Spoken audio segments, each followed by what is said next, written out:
Judges Chapter 1. After the death of Joshua, the Israelites inquired of Jehovah, "Who of us will go up first to fight against the Canaanites?" Jehovah replied, "Judah will go up. Look, I am giving the land into his hand." Then Judah said to his brother Simeon, "Come up with me into my assigned territory to fight against the Canaanites. Then I will go with you into your assigned territory." So Simeon went with him. When Judah went up, Jehovah gave the Canaanites and the Perizzites into their hands, and they defeated 10,000 men in Bezek. They found Adoni-Bezek in Bezek, and there they fought against him and defeated the Canaanites and the Perizzites. When Adoni-Bezek fled, they chased him and caught him and cut off his thumbs and his big toes. Then Adoni-Bezek said, "There are 70 kings whose thumbs and big toes were cut off, and who are picking up food under my table. Just as I have done, so God has repaid me."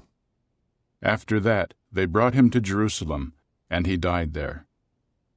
Furthermore, the men of Judah fought against Jerusalem and captured it. They struck it with the sword and set the city on fire. Afterward, the men of Judah went down to fight against the Canaanites inhabiting the mountainous region and the Negeb and the Shephelah. So Judah marched against the Canaanites who were dwelling in Hebron. The name of Hebron was previously Kiriath Arba, and they struck down Sheshai, Ahiman, and Talmai. They marched from there against the inhabitants of Debir. The name of Debir was previously Kiriath Sepher. Then Caleb said, "To the man who strikes Kiriath Sepher and captures it, I will give my daughter Achsah as a wife." And Othniel, the son of Kenaz, Caleb's younger brother, captured it. So he gave him his daughter Achsah as a wife. While she was going home, she urged him to ask her father for a field. Then she dismounted from her donkey. Caleb asked her, "What do you want?" She said to him, "Please grant me a blessing, for you have given me a piece of land in the south. Give me also Galath-Maim." So Caleb gave her Upper Galath and Lower Galath. And the descendants of the Kenite, Moses' father-in-law, came up from the city of palm trees with the people of Judah to the wilderness of Judah, south of Arad. They went there and settled among the people. But Judah marched on with his brother Simeon, and they attacked the Canaanites inhabiting Zephath and devoted it to destruction. So they named the city Hormah. Then Judah captured Gaza and its territory, Ashkelon and its territory, and Ekron and its territory. Jehovah was with Judah, and they took possession of the mountainous region, but they could not drive out the inhabitants of the plain, because they had war chariots with iron scythes. They gave Hebron to Caleb, just as Moses had promised, and he drove out from there the 3 sons of Anak. But the Benjaminites did not drive out the Jebusites inhabiting Jerusalem. So the Jebusites continued dwelling with the Benjaminites in Jerusalem down to this day. Meantime, the house of Joseph went up against Bethel, and Jehovah was with them. The house of Joseph was spying on Bethel. Incidentally, the name of the city was previously Luz. And the spies saw a man going out of the city. So they said to him, "Show us, please, the way into the city, and we will treat you kindly." So the man showed them the way into the city, and they struck the city with the sword, but they let the man and all his family go free. The man went to the land of the Hittites, and built a city and named it Luz, which is its name to this day. Manasseh did not take possession of Beth-shean and its dependent towns, Taanach and its dependent towns, the inhabitants of Dor and its dependent towns, the inhabitants of Ibleam and its dependent towns, and the inhabitants of Megiddo and its dependent towns. The Canaanites persisted in dwelling in this land. When Israel grew stronger, they subjected the Canaanites to forced labor, but they did not drive them out completely. Nor did Ephraim drive out the Canaanites who were dwelling in Gezer. The Canaanites continued to dwell among them in Gezer. Zebulun did not drive out the inhabitants of Kitron and the inhabitants of Nahalol. The Canaanites continued to dwell among them and were subjected to forced labor. Asher did not drive out the inhabitants of Akko and the inhabitants of Sidon, Alab, Akzib, Helba, Aphik, and Rehob. So the Asherites continued to dwell among the Canaanites inhabiting the land, because they did not drive them out. Naphtali did not drive out the inhabitants of Beth-Shemesh and the inhabitants of Beth-Anath, but they continued to dwell among the Canaanites inhabiting the land. The inhabitants of Beth-Shemesh and Beth-Anath became forced laborers for them. The Amorites confined the Danites to the mountainous region, for they would not let them come down into the plain. So the Amorites persisted in dwelling in Mount Heres, Aijalon, and Shaalbim. But when the power of the house of Joseph increased, they were forced into hard labor. The territory of the Amorites was from the ascent of Akrabim, from Selah upward. Chapter 2. Then Jehovah's angel went up from Gilgal to Bochim, and said, I brought you up out of Egypt into the land about which I swore to your forefathers. Furthermore, I said, I will never break my covenant with you. For your part, you must not make a covenant with the inhabitants of this land, and you should pull down their altars. But you have not obeyed my voice. Why have you done this? That is why I also said, I will not drive them away from before you, and they will ensnare you, and their gods will lure you away. When Jehovah's angel spoke these words to all the Israelites, the people began to weep loudly. So they named that place Bochim, and they sacrificed there to Jehovah. When Joshua sent the people away, each of the Israelites went to his inheritance to take possession of the land.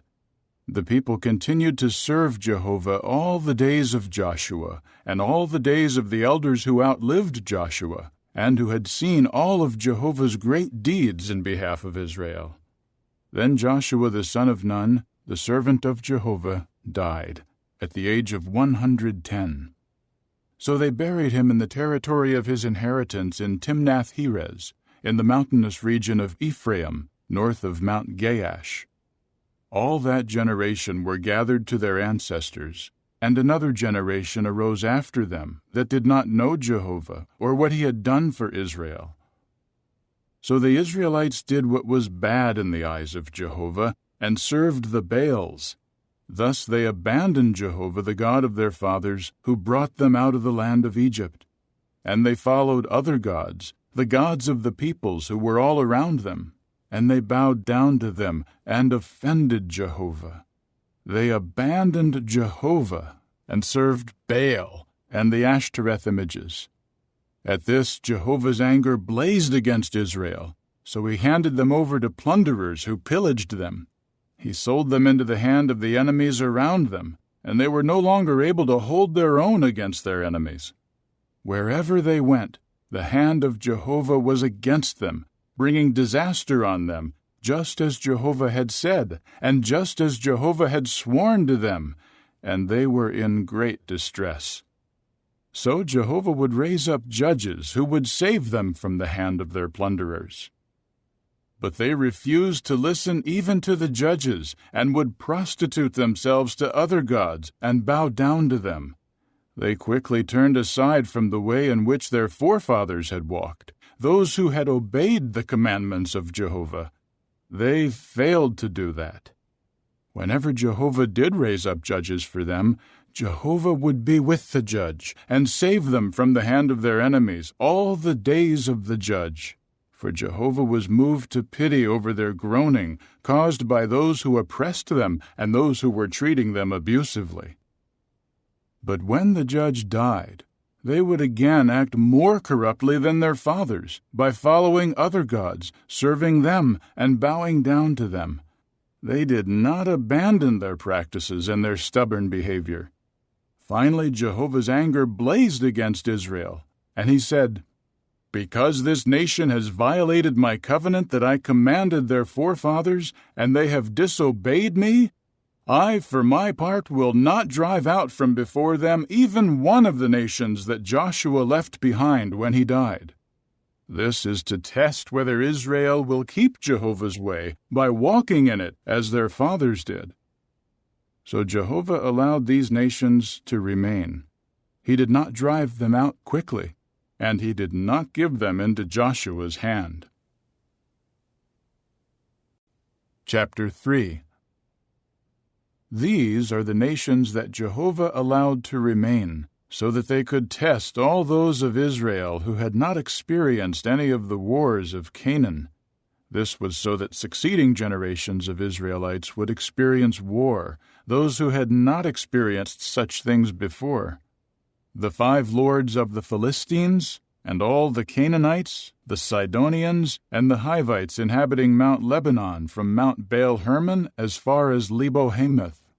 They served as a means of testing Israel to determine whether Israel would obey Jehovah's commandments that he had given their fathers through Moses. So the Israelites lived among the Canaanites, the Hittites, the Amorites, the Perizzites, the Hivites, and the Jebusites. They would take their daughters as wives, and their own daughters they gave to their sons, and they began serving their gods. So the Israelites did what was bad in Jehovah's eyes, and they forgot Jehovah their God, and were serving the Baals and the sacred poles. At this Jehovah's anger blazed against Israel, and he sold them into the hand of Cushan-Rishathaim, the king of Mesopotamia. The Israelites served Cushan-Rishathaim for 8 years. When the Israelites called to Jehovah for help, Jehovah raised up a savior to rescue the Israelites, Othniel, the son of Kenaz, the younger brother of Caleb. The Spirit of Jehovah came upon him, and he became the judge of Israel. When he went out to battle, Jehovah gave Cushan-Rishathaim, the king of Mesopotamia, into his hand, so that he prevailed over Cushan-Rishathaim. After that, the land had rest for 40 years. Then Othniel, the son of Kenaz, died. And once again, the Israelites began doing what was bad in Jehovah's eyes. So Jehovah let Eglon, the king of Moab, prevail over Israel, because they did what was bad in Jehovah's eyes. Furthermore, he brought against them the Ammonites and the Amalekites. They attacked Israel and captured the city of palm trees. The Israelites served Eglon, the king of Moab, for 18 years. Then the Israelites called to Jehovah for help. So Jehovah raised up for them a savior, Ehud, the son of Gera, a Benjaminite who was left-handed. In time, the Israelites sent tribute through him to Eglon, the king of Moab. Meanwhile, Ehud made for himself a 2-edged sword, a cubit long, and he strapped it underneath his garment, on his right thigh. He then presented the tribute to Eglon, the king of Moab. Now Eglon was a very fat man. When Ehud finished presenting the tribute, he sent away the people who had carried the tribute. But after reaching the carved images at Gilgal, he himself went back and said, "I have a secret message for you, O king." So the king said, "Silence!" With that, all his attendants left him. So Ehud came to him as he was sitting alone in his cool roof chamber. Then Ehud said, "I have a message from God for you." So he rose up from his throne. Then Ehud drew the sword from his right thigh with his left hand and plunged it into his belly. The handle went in after the blade, and the fat closed in over the blade, for he did not draw the sword out of his belly, and the fecal matter came out. Ehud went out through the porch, closing the doors of the roof chamber behind him and locking them. After he left, the servants returned and saw that the doors of the roof chamber were locked.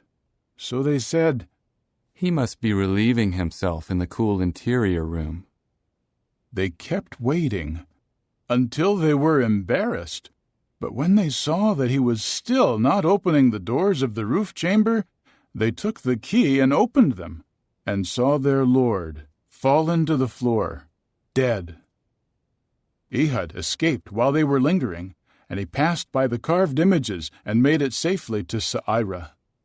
When he arrived, he sounded the horn in the mountainous region of Ephraim, and the Israelites went down out of the mountainous region, with him at their head. Then he said to them, "Follow me, because Jehovah has given your enemies, the Moabites, into your hand." So they followed him, and captured the fords of the Jordan against the Moabites, and they did not allow anyone to cross. At that time they struck down about 10,000 Moabites, all strong and valiant men. Not a single one escaped. So Moab was subdued on that day under Israel's hand, and the land had rest for 80 years. After him was Shamgar the son of Anath, who struck down 600 Philistine men with a cattle goad. He too saved Israel. Chapter 4. But after Ehud died, the Israelites again did what was bad in Jehovah's eyes. So Jehovah sold them into the hand of Jabin, the king of Canaan, who reigned in Hazor. The chief of his army was Sisera, who lived in Harosheth of the nations. The Israelites cried out to Jehovah, because Jabin had 900 war chariots with iron scythes, and he harshly oppressed the Israelites for 20 years. Now Deborah, a prophetess, the wife of Lapidoth, was judging Israel at that time. She used to sit under Deborah's palm tree between Ramah and Bethel, in the mountainous region of Ephraim. The Israelites would go up to her for judgment. She sent for Barak, the son of Abinoam, out of Kedesh Naphtali, and said to him, "Has not Jehovah, the God of Israel, given the command? Go and march to Mount Tabor, and take 10,000 men of Naphtali and Zebulun with you. I will bring to you Sisera, the chief of Jabin's army, along with his war chariots and his troops, to the stream of Kishon, and I will give him into your hand." At this, Barak said to her, "If you go with me, I will go. But if you do not go with me, I will not go." To this she said, "I will certainly go with you. However, the campaign you are going on will not bring you glory, for it will be into the hand of a woman that Jehovah will give Sisera." Then Deborah got up and went with Barak to Kedesh. Barak summoned Zebulun and Naphtali to Kedesh, and 10,000 men followed his steps. Deborah also went up with him. Incidentally, Heber the Kenite had separated from the Kenites, the descendants of Hobab, Moses' father-in-law, and his tent was pitched near the big tree in Zaananim, which is at Kedesh. They reported to Sisera that Barak, the son of Abinoam, had gone up to Mount Tabor. At once Sisera assembled all his war chariots, 900 chariots with iron scythes, and all the troops that were with him from Harosheth of the nations, to go to the stream of Kishon. Deborah now said to Barak, "Rise up, for this is the day that Jehovah will give Sisera into your hand. Is Jehovah not going out before you?" And Barak descended from Mount Tabor, with 10,000 men following him. Then Jehovah threw Sisera and all his war chariots and all the army into confusion before the sword of Barak. Finally, Sisera got down from his chariot and fled on foot. Barak chased after the war chariots and the army, as far as Harosheth of the nations. So Sisera's whole army fell by the sword, not even one remained. But Sisera fled on foot to the tent of Jael, the wife of Heber the Kenite, for there was peace between Jabin the king of Hazor and the house of Heber the Kenite. Then Jael came out to meet Sisera, and said to him, "Come in, my lord. Come in here. Do not be afraid." So he went into her tent, and she covered him with a blanket, Then he said to her, "Give me, please, a little water to drink, for I am thirsty." So she opened a skin bottle of milk and gave him a drink, after which she again covered him. He told her, "Stand at the entrance of the tent, and if anybody comes and asks you, 'Is there a man here?' say no." But Jael, the wife of Heber, took a tent pin and a hammer in her hand. Then, while he was fast asleep and exhausted, she stealthily approached him and drove the pin through his temples and beat it into the ground, and he died. Barak went there in pursuit of Sisera, and Jael now came out to meet him and said, "Come, and I will show you the man you are looking for." He went in with her and saw Sisera lying dead, with the tent pin through his temples. So on that day God subdued Jabin the king of Canaan before the Israelites. The hand of the Israelites came down harder and harder against Jabin the king of Canaan, until they destroyed Jabin the king of Canaan. Chapter 5. On that day, Deborah, along with Barak the son of Abinoam, sang this song. Because of the unbound hair in Israel, because of the people's volunteering, praise Jehovah. Listen, you kings. Give ear, you rulers. To Jehovah I will sing. I will sing praises to Jehovah, Israel's God. Jehovah, when you went out from Seir, when you marched out of the territory of Edom, the earth shook and the heavens poured. The clouds poured down water. Mountains melted before the face of Jehovah. Even Sinai before the face of Jehovah, Israel's God. In the days of Shamgar the son of Anath, in the days of Jael, the roads were deserted. Travelers kept to the back roads. The villagers in Israel were no more. They were no more until I, Deborah, rose up, until I arose as a mother in Israel. They chose new gods. Then there was war in the gates. A shield could not be seen, nor a lance, among 40,000 in Israel. My heart is with the commanders of Israel, who went as volunteers with the people. Praise Jehovah. You riders on tawny donkeys, you who sit on fine carpets, and you who walk on the road, consider. The voices of the water distributors were heard at the watering places. There they were recounting the righteous acts of Jehovah, the righteous acts of his villagers in Israel. Then Jehovah's people went down to the gates. Awake, awake, O Deborah.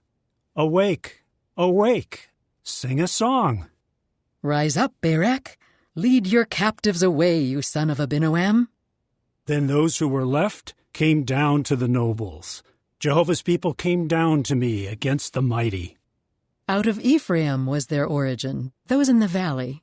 They are following you, O Benjamin, among your peoples. From Machir, the commanders went down, and from Zebulun, those who bear the recruiter's staff. The princes in Issachar were with Deborah. As was Issachar, so was Barak. Into the valley plain he was sent on foot. Among the divisions of Reuben, there was intense heart-searching. Why did you sit down between the two saddlebags, listening to them playing their pipes for the flocks?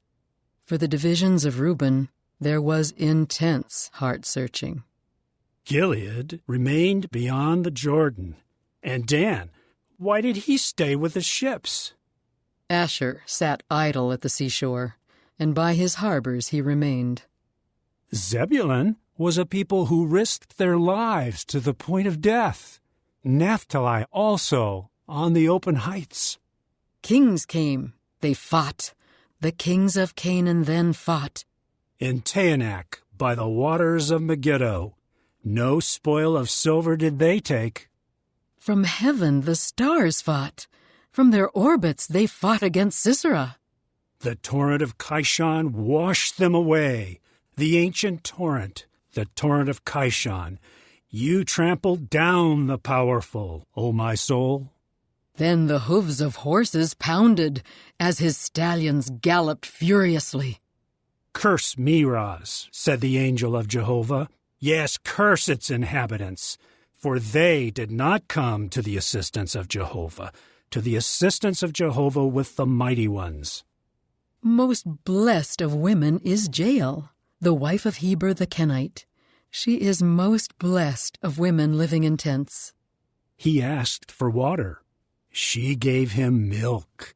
In a majestic banquet bowl she offered curdled milk. With her hand she reached for the tent pin, her right hand for the workman's mallet. And she hammered Sisera. She crushed his head, and she smashed and pierced his temples. Between her feet he collapsed. He fell and lay still. Between her feet he collapsed and fell. Where he collapsed, there he fell, defeated. From the window, a woman looked out. Sisera's mother peered out from the lattice. Why is his chariot delayed in coming? Why are the hoofbeats of his chariot so late? The wisest of her noble ladies would answer her. Yes, she too would repeat to herself, "They must be dividing the spoil they found. A girl, 2 girls, to every warrior. Spoil of dyed cloth for Sisera, spoil of dyed cloth. An embroidered garment, dyed cloth. 2 embroidered garments for the necks of the plunderers." So let all your enemies perish, O Jehovah. But let those who love you be like the sun, rising in its glory. And the land had rest for 40 years. Chapter 6. But the Israelites again did what was bad in the eyes of Jehovah. So Jehovah gave them into the hand of Midian for 7 years. The hand of Midian dominated over Israel. Because of Midian, the Israelites made hiding places for themselves in the mountains, in the caves, and in the places difficult to approach. If Israel sowed seed, Midian and Amalek and the Easterners would attack them. They would camp against them and ruin the produce of the land all the way to Gaza, and they left nothing for Israel to eat, and no sheep or bull or donkey. For they would come up with their livestock and tents as numerous as the locusts, and they and their camels could not be numbered, and they would come into the land to destroy it. So Israel became greatly impoverished on account of Midian, and the Israelites called to Jehovah for help. When the Israelites called to Jehovah for help because of Midian, Jehovah sent to the Israelites a prophet who said to them, "This is what Jehovah, the God of Israel, says. I brought you up from Egypt, and thus brought you out of the house of slavery.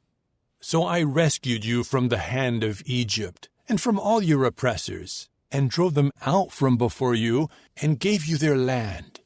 And I said to you, I am Jehovah your God.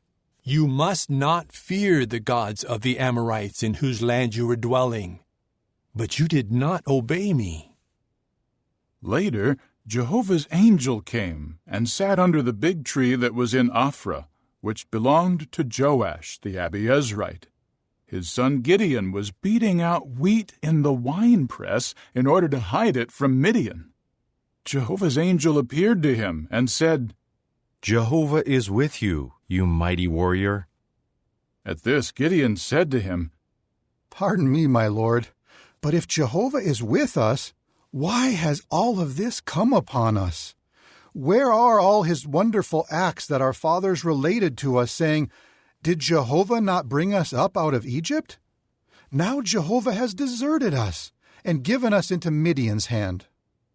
Jehovah faced him and said, "Go with the strength you have, and you will save Israel out of Midian's hand.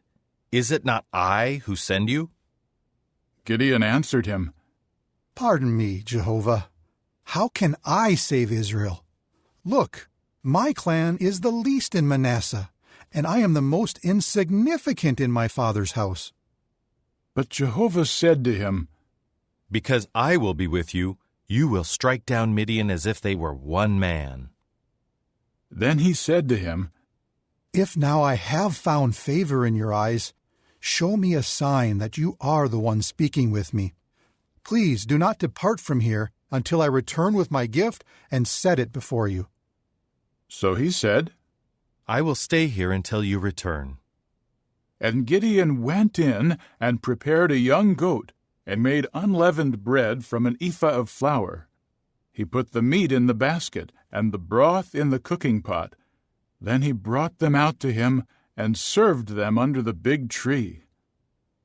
The angel of the true God now said to him, "Take the meat and the unleavened bread and place them on the big rock there, and pour out the broth." And he did so. Then Jehovah's angel stretched out the tip of the staff that was in his hand, and touched the meat and the unleavened bread, and fire flared up from the rock and consumed the meat and the unleavened bread. Jehovah's angel then vanished from his sight. Gideon now realized that it was Jehovah's angel. At once Gideon said, "Alas, sovereign Lord Jehovah, for I have seen Jehovah's angel face to face." But Jehovah said to him, "Peace be with you. Have no fear. You will not die." So Gideon built an altar there to Jehovah, and it is called Jehovah Shalom down to this day. It is still in Ophrah of the Abiezrites. That night Jehovah said to him, "Take the young bull that belongs to your father, the second young bull that is 7 years old, and tear down the altar of Baal that belongs to your father, and cut down the sacred pole next to it. After you build an altar to Jehovah your God on top of this stronghold with the row of stones, take the second young bull and offer it as a burnt offering on the pieces of wood from the sacred pole that you cut down." So Gideon took 10 men of his servants and did just as Jehovah told him. But he feared the household of his father and the men of the city too much to do it by day, so he did it at night. When the men of the city got up early the next morning, they saw that the altar of Baal had been pulled down, and the sacred pole beside it had been cut down, and the second young bull had been offered up on the altar that had been built. They asked one another, "Who did this?" After they investigated, they said, "Gideon, the son of Joash, did this." So the men of the city said to Joash, "Bring your son out that he may die, because he pulled down the altar of Baal and cut down the sacred pole next to it." Joash then said to all those who confronted him, "Do you have to defend Baal? Do you have to save him? Whoever defends him should be put to death this morning. If he is a god, let him defend himself, since someone pulled down his altar." And he called Gideon Jerubbaal on that day, saying, "Let Baal defend himself, for someone has pulled down his altar." All Midian and Amalek and the Easterners joined forces, and they crossed over into the valley of Jezreel and camped. Then Jehovah's Spirit came upon Gideon, and he sounded the horn, and the Abiezrites rallied behind him. He sent out messengers through all of Manasseh, and they too rallied behind him. He also sent out messengers through Asher, Zebulun, and Naphtali, and they came up to meet him. Then Gideon said to the true God, "If you are saving Israel by means of me, just as you have promised, here I am laying a fleece of wool on the threshing floor. If there is dew on the fleece only, but all the ground around it is dry, then I will know that you will save Israel by means of me, just as you have promised." And that is how it happened. When he rose up early the next day and wrung the fleece, he squeezed off enough dew from the fleece to fill a large banquet bowl with water. However, Gideon said to the true God, "Do not let your anger burn against me, but let me ask just once more. Let me please make just one more test with the fleece. Please let the fleece alone be dry, while there is dew all over the ground." So that is what God did that night. Only the fleece was dry, and there was dew all over the ground. Chapter 7. Then Jerubbaal, that is, Gideon, and all the people with him, rose early and encamped at the spring of Harod, while the camp of Midian was north of him at the hill of Moreh in the valley plain. Jehovah now said to Gideon, "There are too many people with you for me to give Midian into their hand. Otherwise, Israel might brag about itself against me and say, 'My own hand saved me.' Now please announce in the presence of the people, 'Whoever is afraid and trembling, let him return home.'" So Gideon put them to the test. With that, 22,000 of the people returned home, and 10,000 remained. Still, Jehovah said to Gideon, "There are yet too many people. Have them go down to the water, so that I may test them for you there. When I say to you, 'This one will go with you,' he will go with you. But when I say to you, 'This one will not go along with you,' he will not go along." So he took the people down to the water. Then Jehovah said to Gideon, "Separate everyone who laps up the water with his tongue, just as a dog laps, from those who bend down on their knees to drink." The number of those lapping up the water, putting their hand to their mouth, was 300 men. The rest of the people bent down on their knees to drink. Jehovah now said to Gideon, "I will save you with the 300 men who lapped the water, and I will give Midian into your hand. But let all the other people go back home." So after they took the provisions and the horns from the people, he sent all the other men of Israel back home, and he kept only the 300 men. The camp of Midian was below him in the valley plain. During that night, Jehovah said to him, "Get up, attack the camp, for I have given it into your hand. But if you are afraid to attack, go down to the camp with Purah your attendant. Listen to what they say, and afterward you will have the courage to attack the camp." At that, he and Purah his attendant went down to the edge of the encamped army. Now Midian and Amalek and all the Easterners covered the valley plain like a swarm of locusts, and their camels were without number, as many as the grains of sand on the seashore. Gideon now came, and there was a man relating a dream to his companion. And he said, "This is the dream I had. There was a round loaf of barley bread rolling into the camp of Midian. It came to a tent and struck it so hard that it collapsed. Yes, it turned the tent upside down, and the tent fell flat." At this his companion said, "This can only be the sword of Gideon, the son of Joash, a man of Israel. God has given Midian and all the camp into his hand." As soon as Gideon heard him relate the dream and its interpretation, he bowed down to worship. After that he returned to the camp of Israel and said, "Get up, for Jehovah has given the camp of Midian into your hand." Then he divided the 300 men into 3 bands, and gave all of them horns and large empty jars with torches inside the jars. Then he said to them, "Watch me and do exactly what I do. When I come to the edge of the camp, you should do just as I do. When I blow the horn, I and all who are with me, you also must blow the horns all around the camp and shout, 'For Jehovah and for Gideon.'" Gideon and the 100 men who were with him came to the edge of the camp at the start of the middle night watch, just after the sentries were posted. They blew the horns and smashed the large water jars that were in their hands. So the 3 bands blew the horns and shattered the large jars. They held the torches in their left hands and blew the horns in their right hands, and they called out, "The sword of Jehovah and of Gideon." All the while each man stood in his place all around the camp, and the whole army ran away, shouting as they fled.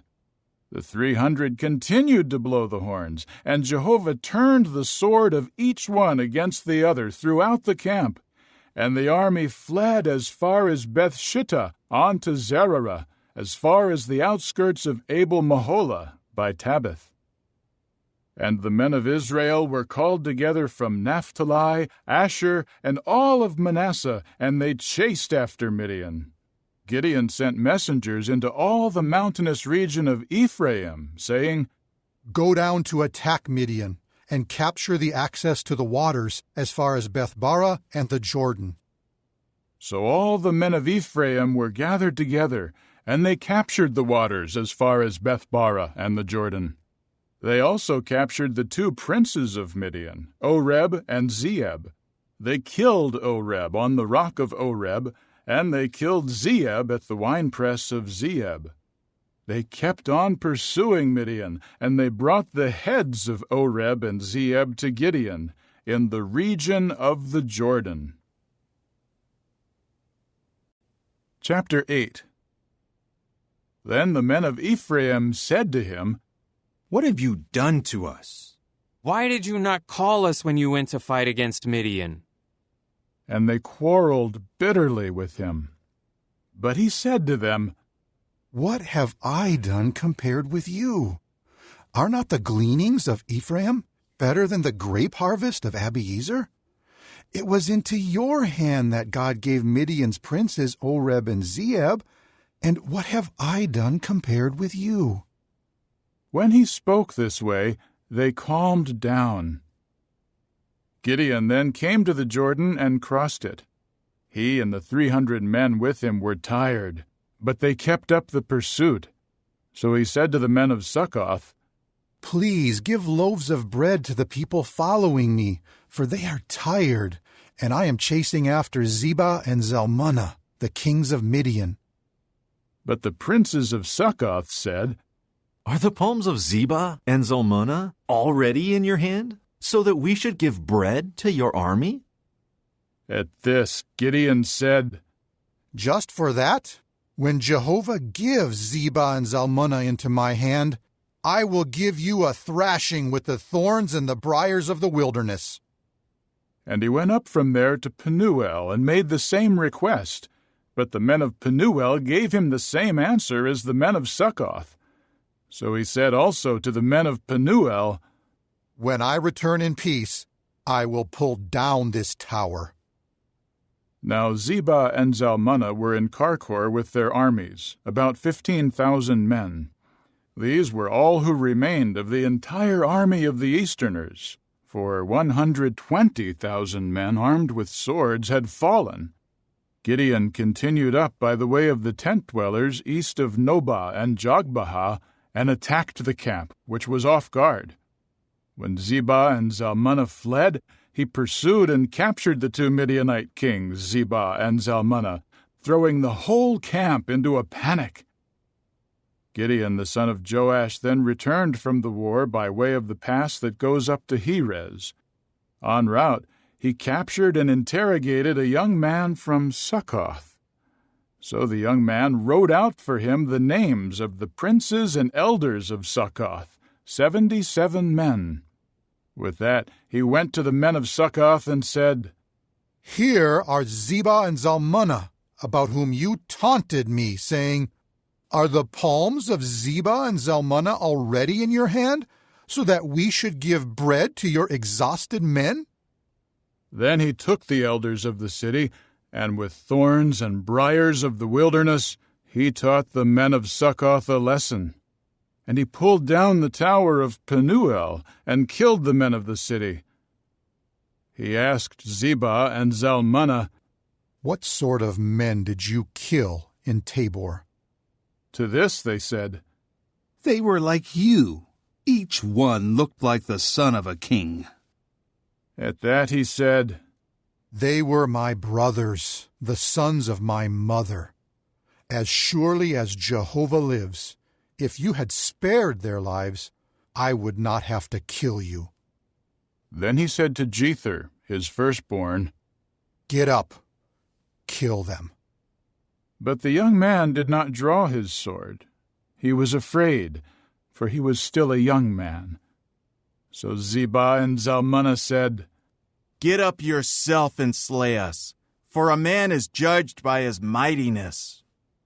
So Gideon got up and killed Zebah and Zalmunna, and took the crescent-shaped ornaments that were on the necks of their camels. Later the men of Israel said to Gideon, "Rule over us, you and your son and your grandson as well, for you saved us out of the hand of Midian." But Gideon said to them, "I will not rule over you, nor will my son rule over you. Jehovah is the one who will rule over you." Gideon continued, "Let me make one request of you, that each of you give me a nose ring from his spoil." For they had gold nose rings because they were Ishmaelites. They replied, "We will surely give them." With that, they spread out a robe, and each man threw a nose ring from his spoil on it. The weight of the gold nose rings that he had requested amounted to 1,700 gold shekels, besides the crescent-shaped ornaments, the pendants, the purple wool garments worn by the kings of Midian, and the necklaces from the camels. Gideon made it into an ephod and exhibited it in his city, Ophrah. And all Israel committed spiritual prostitution with it there, and it served as a snare to Gideon and to his household. Thus Midian was subdued before the Israelites, and they did not challenge them again. And the land had rest for 40 years in the days of Gideon. So Jerubbaal the son of Joash returned to his home and stayed there. Gideon became father to 70 sons, for he had many wives. His concubine in Shechem also bore him a son, and he named him Abimelech. And Gideon the son of Joash died at a good old age, and was buried in the tomb of Joash his father, in Ophrah of the Abiezrites. As soon as Gideon died, the Israelites again committed spiritual prostitution with the Baals, and they appointed Baal-berith as their god.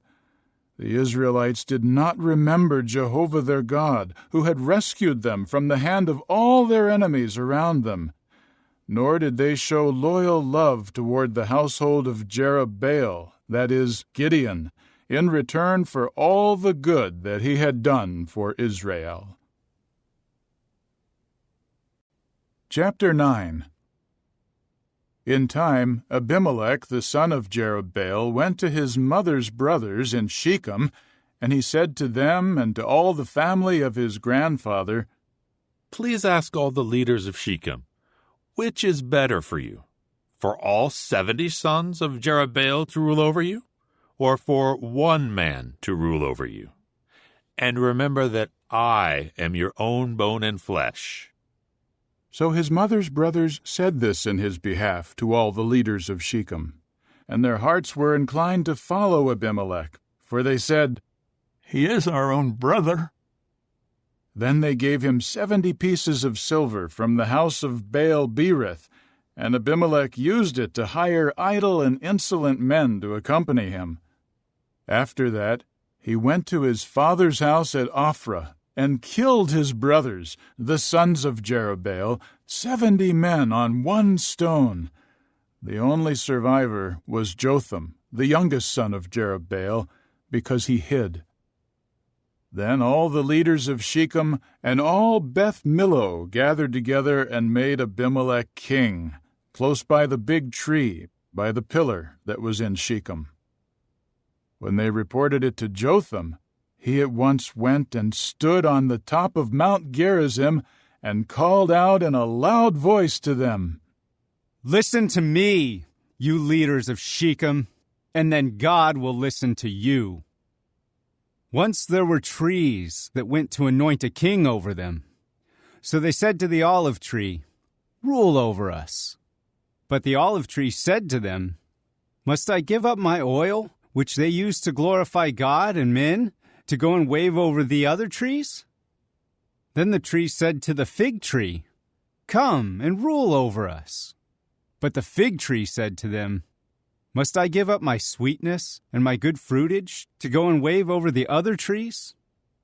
Next, the tree said to the vine, Come and rule over us. The vine replied to them, Must I give up my new wine that makes God and men rejoice to go and wave over the trees? Finally, all the other trees said to the bramble, Come and rule over us. At this, the bramble said to the trees, If you are really anointing me as king over you, come and seek refuge under my shadow. But if not, let fire come out of the bramble and consume the cedars of Lebanon. Now have you acted sincerely and honorably in making Abimelech king? And have you shown goodness toward Jerubbaal and his household? And have you treated him as he deserves? When my father fought for you, he risked his life to save you from Midian's hand. But today you have risen up against my father's household and killed his sons, 70 men, on one stone. Then you made Abimelech, the son of his slave girl, king over the leaders of Shechem, just because he is your brother.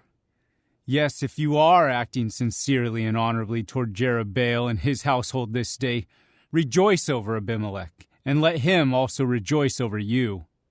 But if not, may fire come out of Abimelech and consume the leaders of Shechem and Beth Millo. And may fire come out of the leaders of Shechem and Beth Millo and consume Abimelech. Then Jotham fled and escaped to Beer, and he lived there because of his brother Abimelech. Abimelech ruled over Israel for 3 years.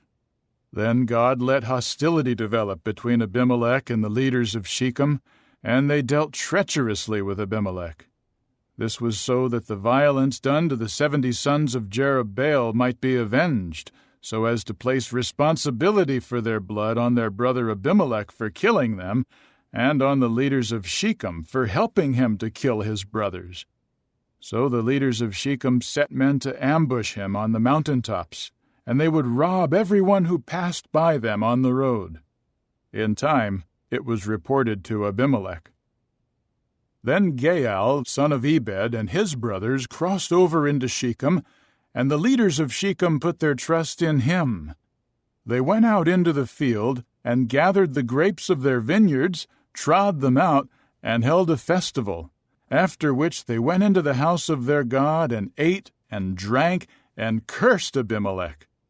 Then Gaal, the son of Ebed, said, Who is Abimelech, and who is Shechem that we should serve him? Is he not the son of Jerubbaal? And is not Zebul his commissioner? Serve the men of Hamor, Shechem's father. But why should we serve him? If only this people were under my command, I would depose Abimelech. Then he said to Abimelech, Increase your army, and come out. When Zebul, the prince of the city, heard the words of Gaal, the son of Ebed, his anger blazed. So he secretly sent messengers to Abimelech, saying, Look, Gaal, the son of Ebed, and his brothers are now in Shechem, and here they are inciting the city against you. Now come up by night, you and your men, and lie in wait in the field. As soon as the sun rises in the morning, you should get up early and attack the city. And when he and his men come out against you, do whatever you can to defeat him. So Abimelech and all the people with him rose up by night, and in 4 bands they lay in wait against Shechem. When Gaal, the son of Ebed, went out and stood at the entrance of the city gate, Abimelech and the people with him rose up from the ambush.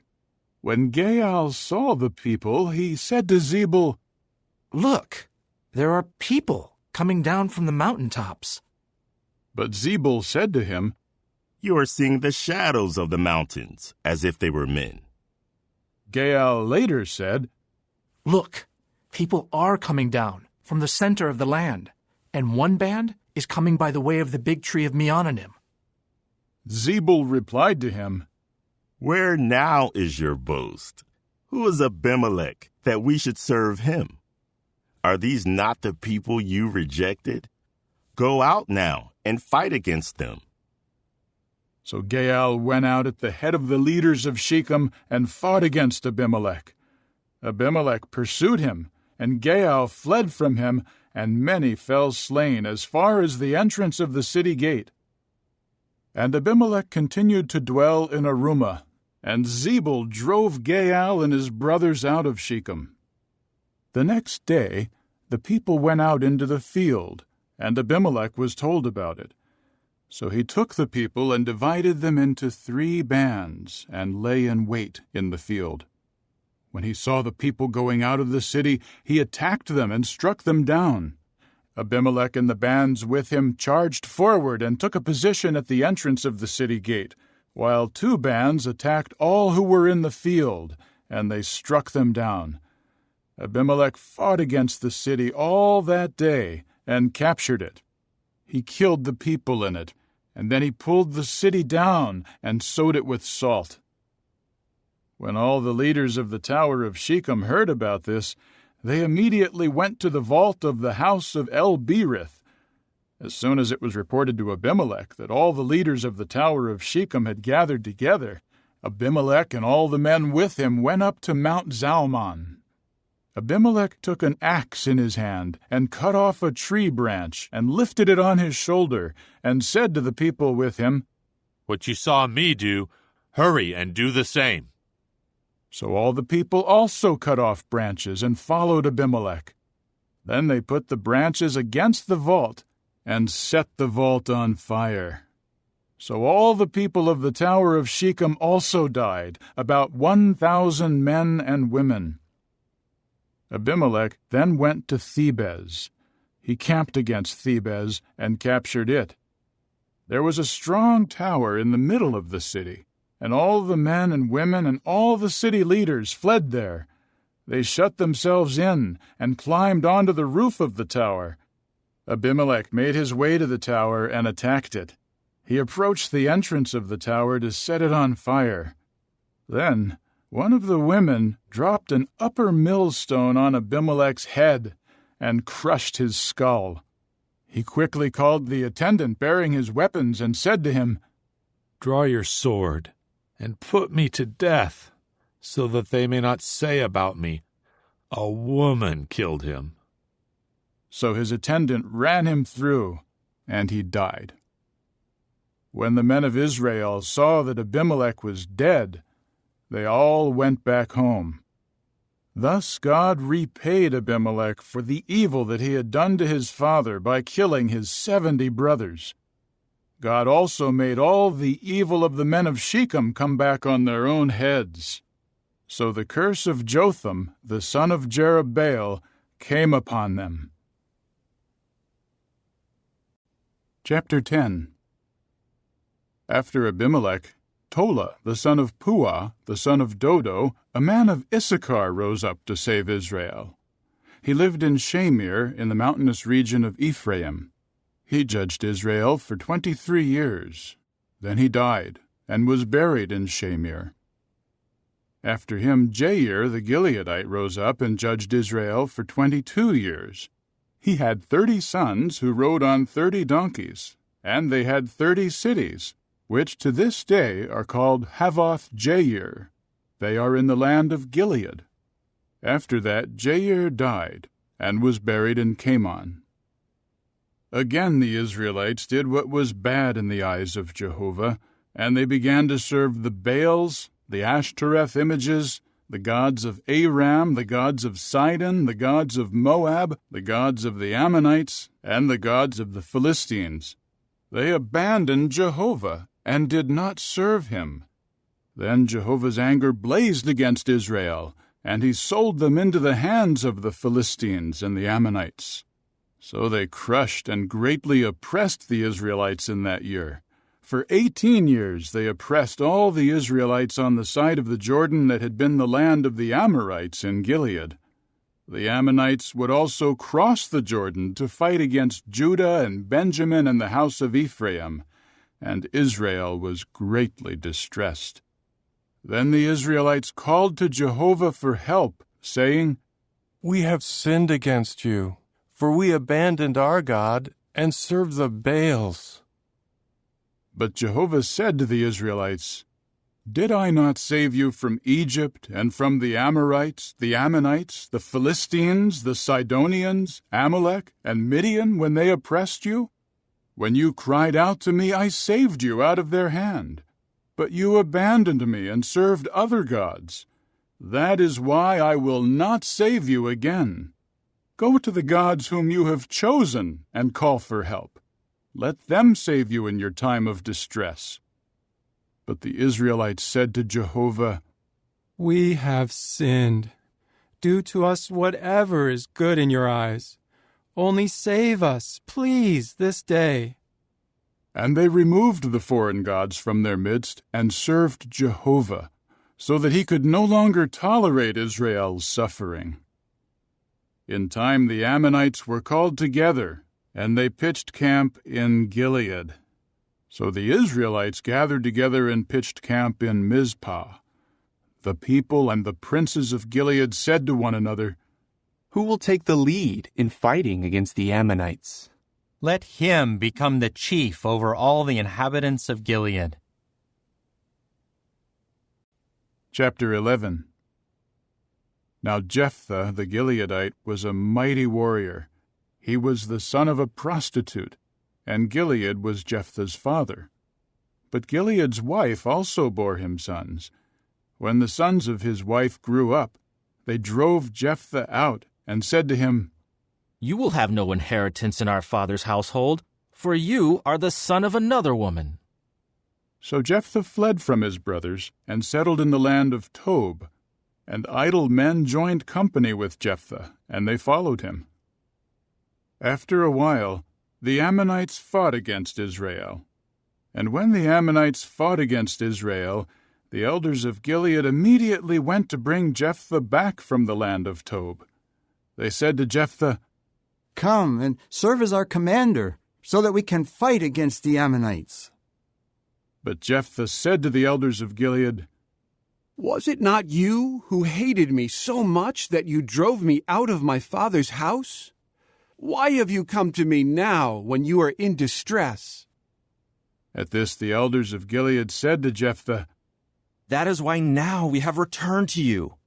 If you go with us and fight against the Ammonites, you will become our leader over all the inhabitants of Gilead. So Jephthah said to the elders of Gilead, If you bring me back to fight against the Ammonites and Jehovah defeats them for me, then I will indeed become your leader. The elders of Gilead said to Jephthah, Let Jehovah be the witness between us if we do not do as you say. So Jephthah went with the elders of Gilead, and the people made him their leader and commander. And Jephthah repeated all his words before Jehovah in Mizpah. Jephthah then sent messengers to the king of the Ammonites, saying, What do you have against me that you have come to attack my land? So the king of the Ammonites said to the messengers of Jephthah, It is because Israel took my land when they came up out of Egypt, from the Arnon to the Jabbok, and as far as the Jordan. Now return it peaceably. But Jephthah sent messengers back to the king of the Ammonites to say to him, This is what Jephthah says. Israel did not take the land of the Moabites and the land of the Ammonites. For when they came up out of Egypt, Israel walked through the wilderness as far as the Red Sea and came to Kadesh. Then Israel sent messengers to the king of Edom, saying, Please let us pass through your land. But the king of Edom did not listen.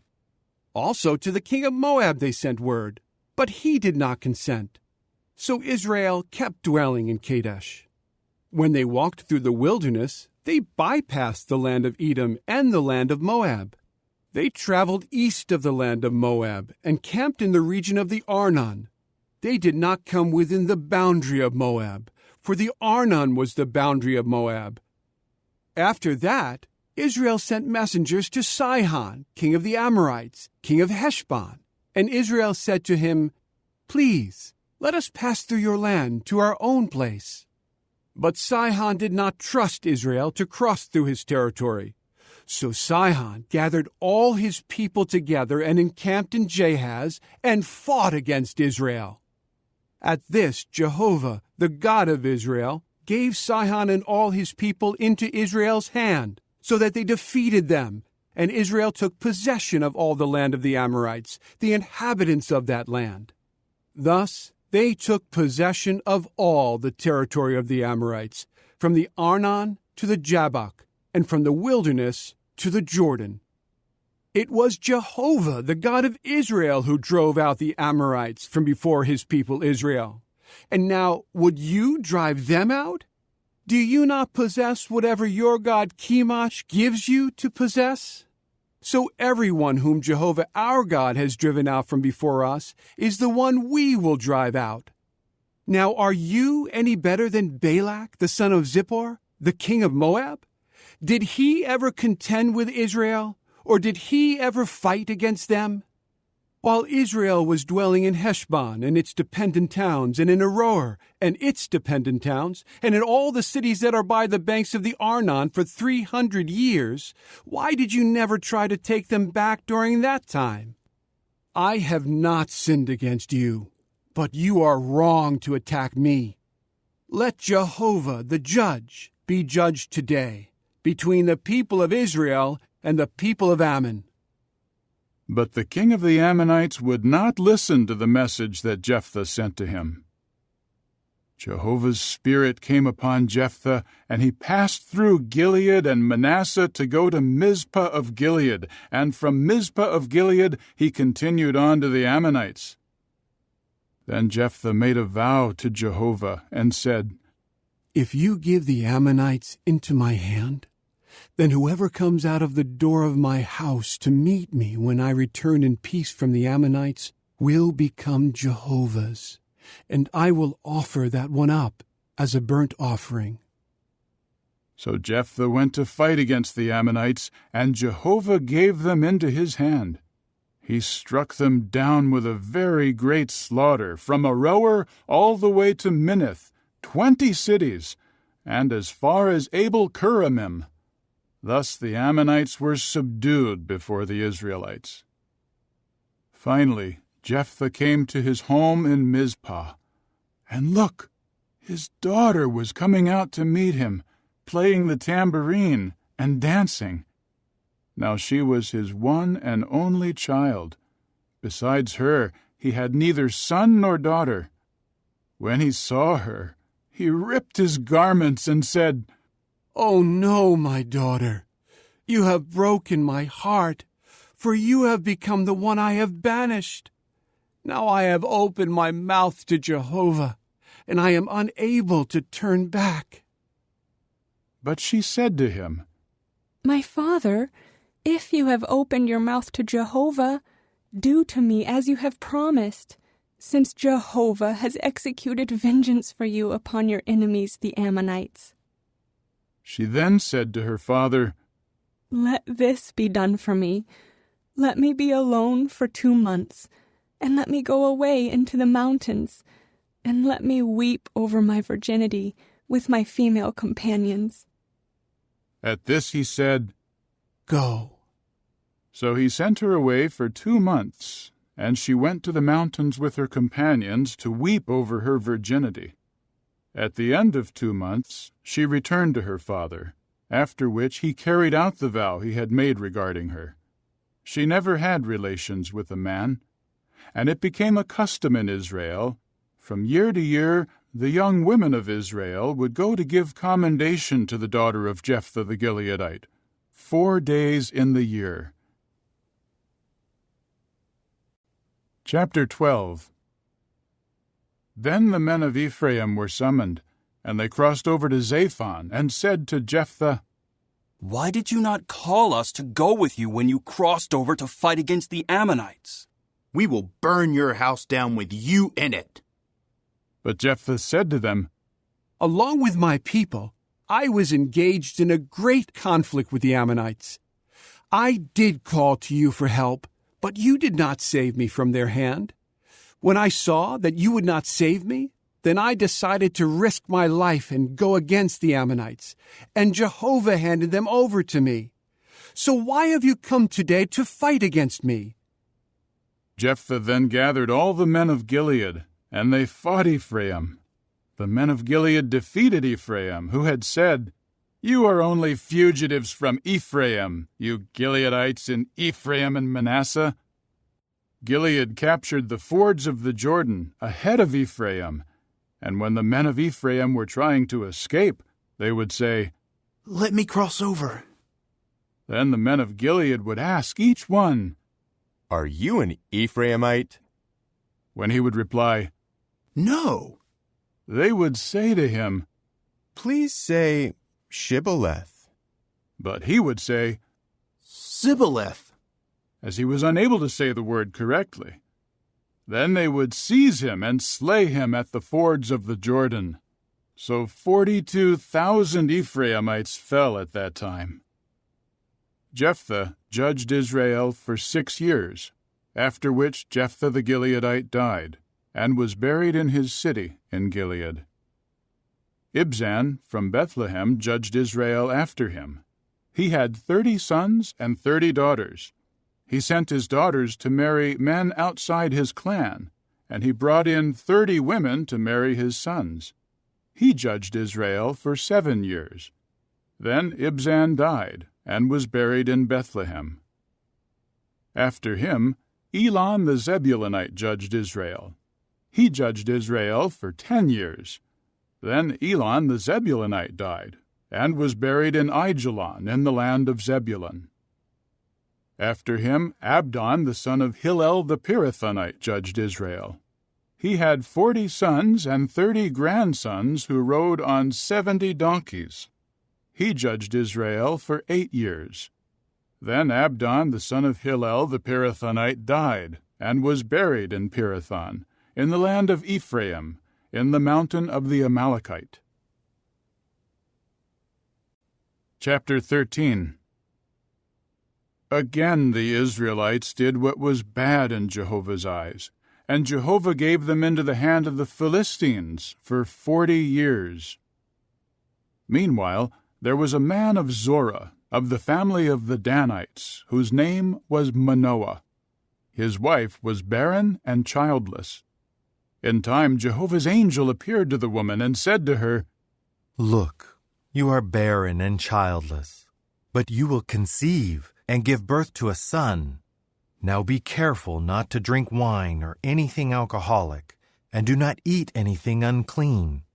Look, you will conceive and give birth to a son, and no razor should touch his head, because the child will be a Nazirite of God from birth, and he will take the lead in saving Israel out of the hand of the Philistines." Then the woman went and told her husband, "A man of the true God came to me, and his appearance was like an angel of the true God, very awe-inspiring. I did not ask him where he was from, nor did he tell me his name. But he said to me, 'Look, you will conceive and give birth to a son. Now do not drink wine or anything alcoholic, and do not eat anything unclean, because the child will be a Nazirite of God from birth until the day of his death.'" Manoah pleaded with Jehovah and said, "Pardon me, Jehovah. Please, let the man of the true God whom you just sent come again to instruct us about what we should do with the child who will be born." So the true God listened to Manoah, and the angel of the true God came again to the woman while she was sitting in the field. Her husband Manoah was not with her. The woman quickly ran and told her husband, "Look, the man who came to me the other day has appeared to me." Then Manoah got up and went with his wife.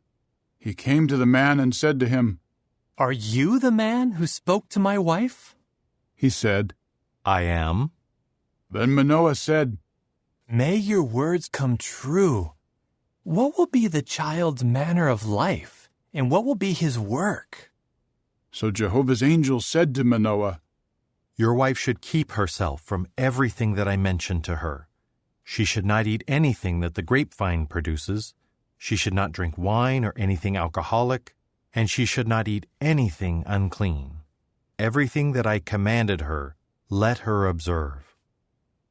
Manoah now said to Jehovah's angel, Please stay, and let us prepare a young goat for you. But Jehovah's angel said to Manoah, If I stay, I will not eat your food. But if you wish to present a burnt offering to Jehovah, you may offer it up. Manoah did not know that he was Jehovah's angel. Then Manoah said to Jehovah's angel, What is your name, so that we may honor you when your word comes true? However, Jehovah's angel said to him, Why are you asking about my name, seeing that it is a wonderful one? Then Manoah took the young goat and the grain offering and offered them on the rock to Jehovah. And he was doing something amazing while Manoah and his wife were looking on. As the flame ascended from the altar heavenward, Jehovah's angel ascended in the flame from the altar, while Manoah and his wife were looking on. At once they fell with their faces to the ground. Jehovah's angel did not appear again to Manoah and his wife. Then Manoah realized that he was Jehovah's angel. Manoah then said to his wife, We are sure to die, because it is God whom we have seen. But his wife said to him, If Jehovah wanted to put us to death, he would not have accepted a burnt offering and a grain offering from our hand. He would not have shown us all these things, and he would not have told us any of these things. The woman later gave birth to a son and named him Samson. And as the boy grew, Jehovah continued to bless him. In time, Jehovah's Spirit started to impel him in Mahaneh-dan, between Zorah and Eshtaol. Chapter 14. Then Samson went down to Timnah, and in Timnah he saw a Philistine woman. So he went up and told his father and mother, In Timnah, a Philistine woman caught my eye, and I want you to get her for me as a wife. But his father and mother said to him, Can you not find a woman among your relatives and among all our people? Must you go and take a wife from among the uncircumcised Philistines? But Samson said to his father, Get her for me, because she is the right one for me. His father and mother did not realize that this was from Jehovah, for he was looking for an opportunity against the Philistines, as the Philistines were ruling over Israel at that time. So Samson went down with his father and mother to Timnah. When he reached the vineyards of Timnah, why, look, a lion came roaring at him. Then Jehovah's Spirit empowered him, and he tore it in two, just as someone tears a young goat in two with his bare hands. But he did not tell his father or mother what he had done. Then he went down and spoke to the woman, and she was still the right one in Samson's eyes. Later, when he was going back to take her home, he turned aside to look at the dead body of the lion, and there, in the lion's carcass, was a swarm of bees and honey. So he scraped the honey out into his hands and ate it as he walked along. When he rejoined his father and mother, he gave them some to eat. But he did not tell them that he had scraped the honey out of the carcass of a lion. His father went down to the woman, and Samson held a banquet there, for that was what the young men used to do. When they saw him, they brought 30 groomsmen to accompany him. Then Samson said to them, Please let me tell you a riddle. If during the 7 days of the banquet you solve it and tell me the answer, I will have to give you 30 linen garments and 30 outfits of clothing. But if you are unable to tell me the answer, you must give me 30 linen garments and 30 outfits of clothing. They said, Tell us your riddle. We want to hear it. So he said to them, Out of the eater came something to eat, and out of the strong came something sweet. They were unable to solve the riddle for 3 days. On the 4th day, they said to Samson's wife, Trick your husband so that he will tell us the answer to the riddle. Otherwise, we will burn you and your father's house with fire. Did you invite us here to take our possessions? So Samson's wife wept over him and said, You must hate me. You do not love me. You told a riddle to my people, but you have not told the answer to me. At this he said to her, Why, I have not told it even to my own father and mother. Should I tell it to you? But she kept weeping over him the rest of the 7-day banquet. He finally told her on the 7th day because she had pressured him. Then she told her people the answer to the riddle. So on the 7th day, before the sun set, the men of the city said to him, What is sweeter than honey, and what is stronger than a lion? He replied to them, If you had not plowed with my young cow, you would not have solved my riddle. Then Jehovah's Spirit empowered him, and he went down to Ashkelon and struck down 30 of their men, and took their clothing, and gave the outfits to those who had answered the riddle. He was furious as he went back up to his father's house. Samson's wife was then given to one of his groomsmen, who had accompanied him. Chapter 15. After a while, in the days of the wheat harvest, Samson went to visit his wife, bringing a young goat. He said, I wish to go in to my wife in the bedroom. But her father did not allow him to go in. Her father said, I thought you must surely hate her, so I gave her to your groomsmen. Is not her younger sister more attractive than she is? Please, take her instead. However, Samson said to them, This time I cannot be blamed by the Philistines for harming them. So Samson went and caught 300 foxes. Then he took torches, turned the foxes tail to tail, and put one torch between each pair of tails. Then he set fire to the torches, and sent the foxes out into the fields of standing grain of the Philistines. He set on fire everything from sheaf to standing grain, as well as the vineyards and the olive groves. The Philistines asked, Who did this? They were told, It was Samson, the son-in-law of the Timnite, because he took his wife and gave her to his groomsmen. At that, the Philistines went up and burned her and her father with fire. Then Samson said to them, If this is how you act, I will not quit until I take revenge on you. Then he struck them down, one after the other, with a great slaughter, after which he went down and stayed in a cave of the crag Etam.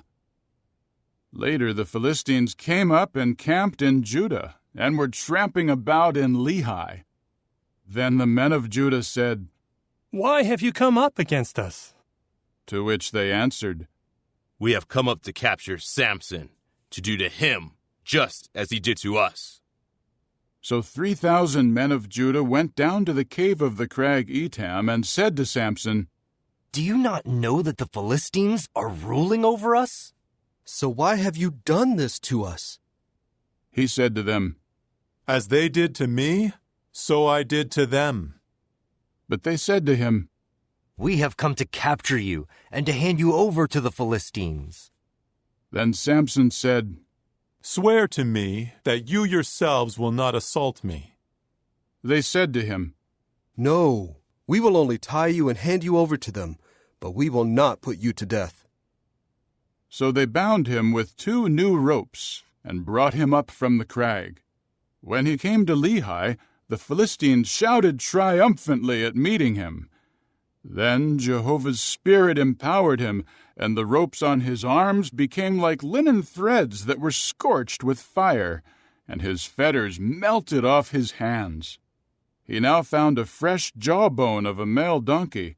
He reached out and grabbed it and struck down 1,000 men with it. Then Samson said, With the jawbone of a donkey, 1 heap, 2 heaps. With the jawbone of a donkey I struck down 1,000 men. When he finished speaking, he threw the jawbone away and called that place Ramath-Lehi. Then he became very thirsty, and he called on Jehovah and said, "It was you who gave this great salvation into the hand of your servant. But now am I to die of thirst and fall into the hands of the uncircumcised?" So God split open a hollow that was in Lehi, and water flowed from it. When he drank, his spirit returned, and he revived. That is why he named the place Enhakkore, which is in Lehi to this day. And he judged Israel in the days of the Philistines for 20 years. Chapter 16. One time Samson went to Gaza and saw a prostitute there, and he went in to her. The Gazites were told, "Samson has come here." So they surrounded him and lay an ambush for him all night long in the city gate. They stayed quiet the whole night, saying to themselves, "When daylight comes, we will kill him." However, Samson kept lying there until midnight. Then he got up at midnight and grabbed the doors of the city gate and the 2 side posts and pulled them out along with the bar. He put them on his shoulders and carried them up to the top of the mountain that faces Hebron. After that, he fell in love with a woman in the valley of Sorek, whose name was Delilah. So the lords of the Philistines approached her and said, "Trick him and find out what gives him such great strength, and how we can overpower him and tie him and subdue him.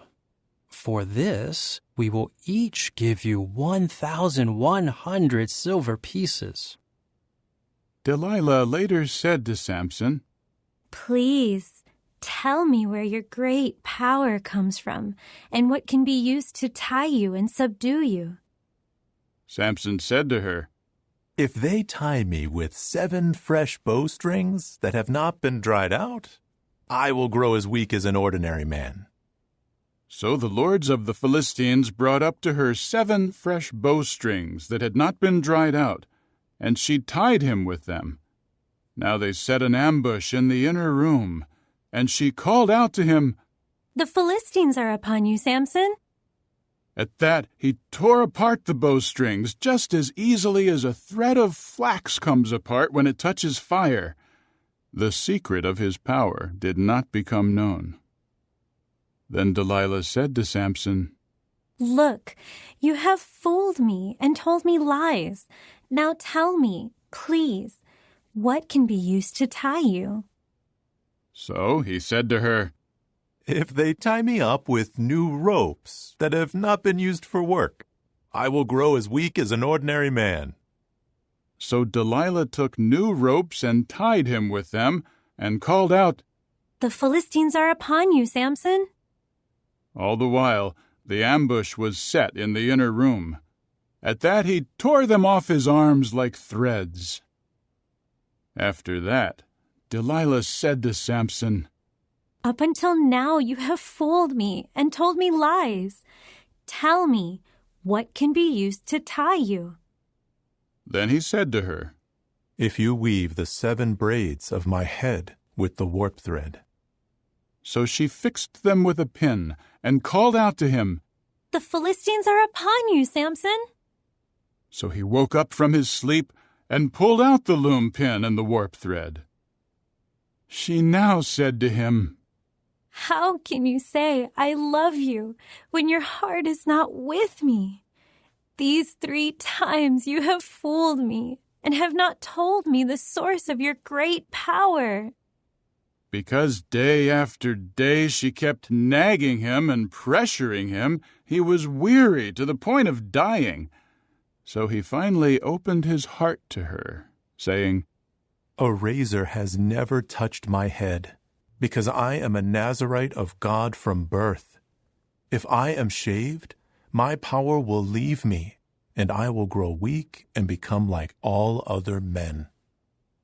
When Delilah saw that he had opened his heart to her, she immediately summoned the Philistine lords, saying, "Come up this time, for he has opened his heart to me. So the Philistine lords came up to her, bringing the money with them. She made him fall asleep on her knees. Then she called the man and had him shave off the 7 braids of his head. After that, she began to have control over him, for his power was leaving him. Now she called out, "The Philistines are upon you, Samson." He woke up from his sleep and said, I will go out as at other times and shake myself free. But he did not know that Jehovah had left him. So the Philistines seized him and bored his eyes out. Then they brought him down to Gaza and bound him with 2 copper fetters, and he became a grinder of grain in the prison. But the hair of his head started to grow back again after he had been shaved. The Philistine lords gathered together to offer a great sacrifice to Dagon their god, and to celebrate, for they were saying, Our God has given Samson our enemy into our hand. When the people saw him, they praised their God and said, Our God has given into our hand our enemy, the one who devastated our land and killed so many of us. Because their heart was cheerful, they said, Call Samson to provide us some amusement. So they called Samson out of the prison to entertain them. They made him stand between the pillars. Then Samson said to the boy holding him by the hand, Let me feel the pillars that support the house, so that I can lean against them. Incidentally, the house was full of men and women. All the Philistine lords were there, and on the roof there were about 3,000 men and women who were looking on while Samson provided amusement. Samson now called out to Jehovah, Sovereign Lord Jehovah, remember me, please, and strengthen me, please, just this once, O God, and let me take revenge on the Philistines for one of my 2 eyes. Then Samson braced himself against the 2 middle pillars that supported the house, and he leaned on them, with his right hand on one and his left hand on the other. Samson called out, Let me die with the Philistines! Then he pushed with all his might, and the house fell on the lords and all the people in it. So he killed more at his death than he had killed during his life. Later his brothers and all his father's family came down to take him back. They brought him up and buried him between Zorah and Eshtaol in the tomb of Manoah, his father. He had judged Israel for 20 years. Chapter 17.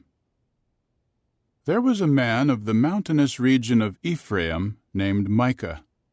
He said to his mother, The 1,100 silver pieces that were taken from you, about which you pronounced a curse, which I heard. Look, the silver is with me.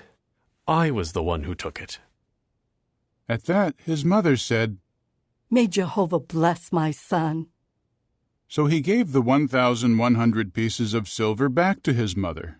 But his mother said, I will without fail sanctify the silver to Jehovah from my hand, for my son to use in making a carved image and a metal statue. Now I give it back to you. After he returned the silver to his mother took 200 silver pieces and gave them to the silversmith. He made a carved image and a metal statue, and they were put in Micah's house. This man Micah had a house of gods, and he made an ephod and teraphim statues and installed one of his sons to serve as priest for him. In those days there was no king in Israel. Each one was doing what was right in his own eyes. Now there was a young man of Bethlehem in Judah, who was of the family of Judah. He was a Levite who had been living there for a time. The man left the city of Bethlehem in Judah to find a place to live. While on his journey, he came to the mountainous region of Ephraim, to the house of Micah. Then Micah said to him, Where do you come from? He replied, I am a Levite from Bethlehem in Judah, and I am on my way to find a place to live. So Micah said to him, Stay with me and serve as a father and a priest for me. I will give you 10 silver pieces a year, and a set of garments, and your food. So the Levite went in. Thus the Levite agreed to stay with the man, and the young man became like one of his sons. Furthermore, Micah installed the Levite to serve as a priest for him, and he lived in the house of Micah. Then Micah said, Now I know that Jehovah will be good to me, for the Levite has become my priest. Chapter 18. In those days there was no king in Israel. And in those days the tribe of the Danites was looking for an inheritance to dwell in, because until then they had not received an inheritance among the tribes of Israel. The Danites sent 5 men from among their family, capable men from Zorah and Eshtaol, to spy out the land and to explore it. They said to them, Go, explore the land. When they came to the mountainous region of Ephraim, to the house of Micah, they spent the night there. While they were near the house of Micah, they recognized the voice of the young Levite man. So they went over to him and asked, Who brought you here? What are you doing in this place? What is keeping you here? He replied to them, Thus and so Micah did for me, and he hired me to serve as priest for him. Then they said to him, Please, ask God whether our journey will be successful. The priest said to them, Go in peace. Jehovah is with you on your journey. So the 5 men went on and came to Laish. They saw how the people in it were dwelling in self-reliance in the manner of the Sidonians. They were quiet and unsuspecting, and no oppressive conqueror was in the land to disturb them. They were far away from the Sidonians, and they had no dealings with anyone else. When they returned to their brothers at Zorah and Eshtaol, their brothers said to them, How did it go? They replied, Let us go up against them, for we have seen that the land is very good. Why are you hesitant? Do not delay to go in to take possession of the land. When you arrive, you will find an unsuspecting people, and the land is spacious. God has given it into your hand, a place where there is no lack of anything on the earth. Then 600 men armed for battle from the family of the Danites departed from Zorah and Eshtaol. They went up and camped at Kiriath Jearim in Judah. That is why that place which is west of Kiriath Jearim is called Mehanadan to this day. They went from there to the mountainous region of Ephraim and came to the house of Micah. Then the 5 men who had gone to spy out the land of Laish said to their brothers, Did you know that there are in these houses an ephod, teraphim statues, a carved image, and a metal statue? Think about what you should do. So they stopped there and came to the house of the young Levite man at the house of Micah and asked how he was. All the while the 600 men of Dan, armed for battle, stood at the entrance of the gate. The 5 men who had gone to spy out the land went inside to take the carved image, the ephod, the teraphim statues, and the metal image. The priest was standing at the entrance of the gate with the 600 men armed for battle. They went into the house of Micah and took the carved image, the ephod, the teraphim statues, and the metal image. The priest said to them, What are you doing? But they said to him, Be quiet. Put your hand over your mouth and come with us to be a father and a priest for us. Which is better, for you to be a priest to the house of one man, or to become a priest to a tribe and family in Israel? So the priest was satisfied, and he took the ephod, the teraphim statues, and the carved image, and went off with the people. Then they turned to go on their way, putting the children, the livestock, and the valuable things ahead of them. They had gone some distance away from the house of Micah, when the men who lived in the houses near the house of Micah gathered together and caught up with the Danites. When they cried out to the Danites, they turned to face them and said to Micah, "What is the matter? Why have you been gathered together?" So he said, "You have taken my gods that I made, and you have gone off with the priests too. What do I have left? How then can you ask me, what is the matter with you?" The Danites replied, "Do not raise your voice against us. Otherwise, angry men may assault you, and that would cost you your life and the lives of your household." So the Danites went on their way, and Micah, seeing that they were stronger than he was, turned and went back to his house. After they took what Micah had made, as well as his priest, they went to Laish, to a people quiet and unsuspecting. They struck them down with the sword and burned the city with fire. There was no one to rescue it, for it was far from Sidon, and they had no dealings with anyone else, and it was in the valley plain that belonged to Beth Rehob. Then they rebuilt the city and settled in it. Furthermore, they named the city Dan, after the name of their father Dan, who was born to Israel, but Laish was the city's former name. After that, the Danites set up the carved image for themselves, and Jonathan, the son of Gershom, the son of Moses, and his sons became priests to the tribe of the Danites, until the day that the inhabitants of the land went into exile. And they set up the carved image that Micah had made, and it remained there all the days that the house of the true God was in Shiloh. Chapter 19. In those days, when there was no king in Israel, a Levite who was then living in a remote part of the mountainous region of Ephraim took a concubine from Bethlehem in Judah as his wife. But his concubine was unfaithful to him, and she left him to go to her father's house at Bethlehem in Judah.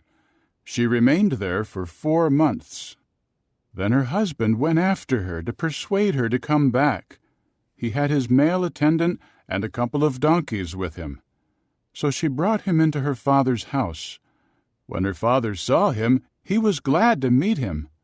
So his father-in-law, the young woman's father, convinced him to stay with him 3 days, and they would eat and drink, and he would spend the night there. On the 4th day, when they got up early in the morning to go, the father of the young woman said to his son-in-law, "Eat something to give you strength, and then you may go." So they sat down, and they both ate and drank together. After that, the father of the young woman said to the man, "Please, stay overnight and enjoy yourself." When the man rose to go, his father-in-law kept begging him, so he stayed overnight again. When he got up early in the morning on the 5th day to go, the father of the young woman said, "Please, eat something to give you strength." And they lingered until it was late in the day, and they both kept eating. When the man rose to go with his concubine and his attendant, his father-in-law, the young woman's father, said to him, "Look now, it is almost evening. Please stay overnight. Here the day is coming to an end. Stay here overnight and enjoy yourself. Tomorrow you can get up early for your journey and go to your home." However, the man did not want to stay another night, so he got up and traveled as far as Jebus, that is, Jerusalem. He had with him the 2 saddled donkeys, his concubine, and his attendant. When they were close to Jebus, the daylight was nearly gone. So the attendant said to his master, "Should we stop at this city of the Jebusites and stay overnight here?" But his master said to him, "We should not stop at a city of foreigners who are not Israelites. We will go on as far as Gibeah." Then he said to his attendant, "Come, and let us try to reach one of those places. We will stay overnight either in Gibeah or in Ramah." So they went on their way, and the sun began to set when they were near Gibeah, which belongs to Benjamin. So they stopped there and went in to stay overnight in Gibeah. Once inside, they sat down in the public square of the city, but nobody took them into his house to stay overnight.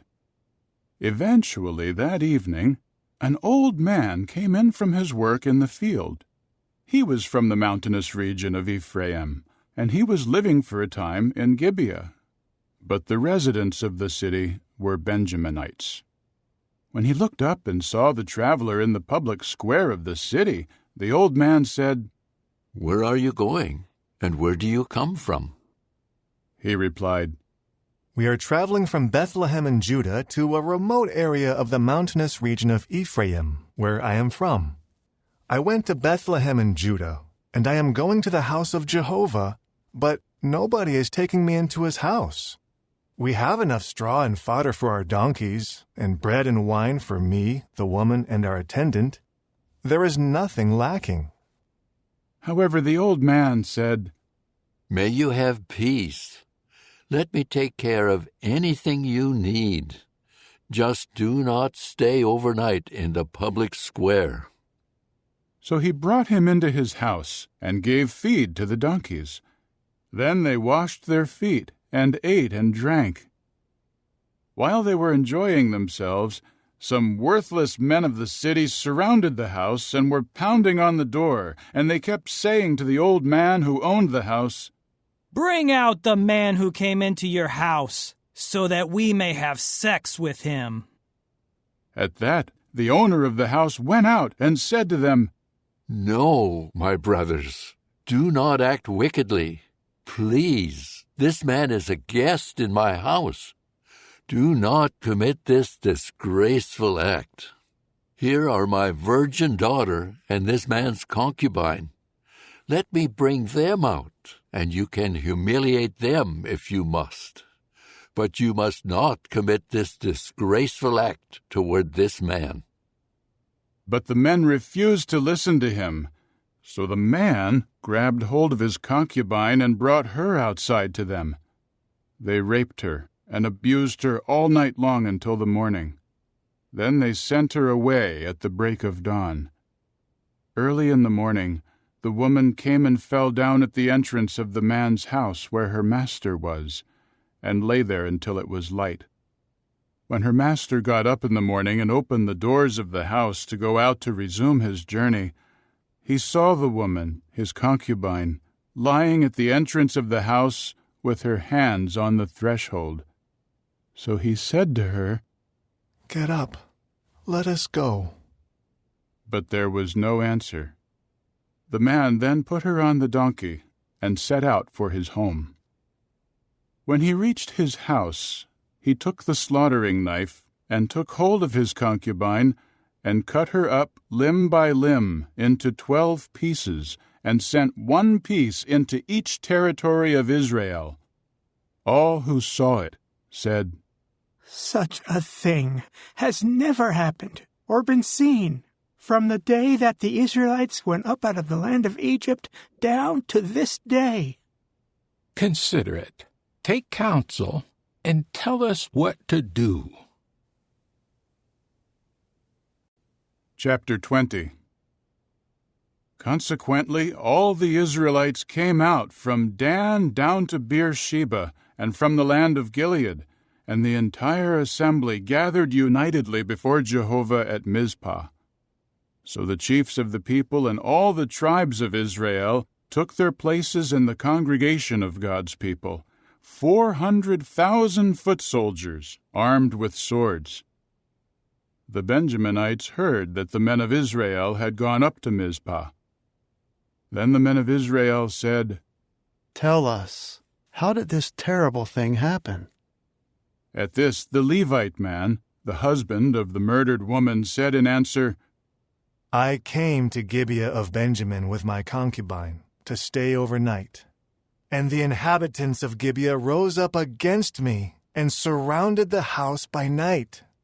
They meant to kill me, but they raped my concubine instead, and she died. So I took my concubine's body and cut it up, and sent the pieces into every part of Israel's inheritance, because they had committed a shameful and disgraceful act in Israel. Now all you people of Israel, give your advice and counsel here." Then all the people rose up in unison and said, "Not one of us will go to his tent or return to his house. Now this is what we will do to Gibeah. We will go up against it by lot. We will take 10 men out of 100 from all the tribes of Israel, and 100 out of 1,000, and 1,000 out of 10,000, to collect provisions for the army, so that they may take action against Gibeah of Benjamin, in view of the disgraceful act that they committed in Israel." Thus all the men of Israel were gathered against the city, united as allies. Then the tribes of Israel sent men to all the tribesmen of Benjamin, saying, "What is this terrible thing that has happened among you?